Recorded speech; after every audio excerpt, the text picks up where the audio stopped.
Hormuz நீரிணையை மூடி வைத்து America இஸ்ரேலின் தாக்குதலுக்கு ஈரான் பதிலடி கொடுத்து வருகிறது. உலகின் முக்கிய கச்சா எண்ணெய் வழித்தடமான ஹோர்முஸ் நீரிணை மூடப்பட்டதால் சர்வதேச அளவில் கச்சா எண்ணெயின் விலை உயர்ந்துள்ளது. இதையடுத்து கடலில் முடங்கியுள்ள ஈரானிய எண்ணெய் மீதான தடைகளை நீக்குவதாக அமெரிக்கா அறிவித்தது.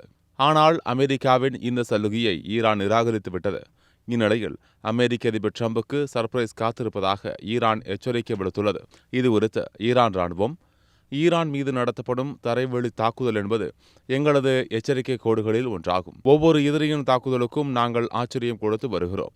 இந்த விஷயத்திலும் நாங்கள் அதை காட்டுவோம். எங்களுடைய எரிசக்தி உட்கட்டமைப்பை தாக்கினால் இந்த பகுதியில் உள்ள அனைத்து எரிசக்தி உட்கட்டமைப்புகளும் செயலிழந்து போகும். இந்த முறை நாங்கள் தயாராக உள்ளோம். பயங்கரவாதி டிரம்ப் இந்த விஷயத்தில் ஏதேனும் தவறு செய்கிறார் என்றால் அவருக்கு ஆச்சரியம் ஒன்றை நாங்கள் தருவோம்.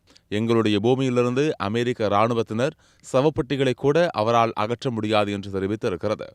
இதுநாள் வரை ஈரானை வான்வழியாக தாக்கி வந்த அமெரிக்கா இனி தரை வழியாகவும் தாக்கக்கூடும் என்ற செய்திகள் வெளியான நிலையில் இதற்கு ஈரான் தற்போது பதிலடி கொடுத்திருக்கிறது.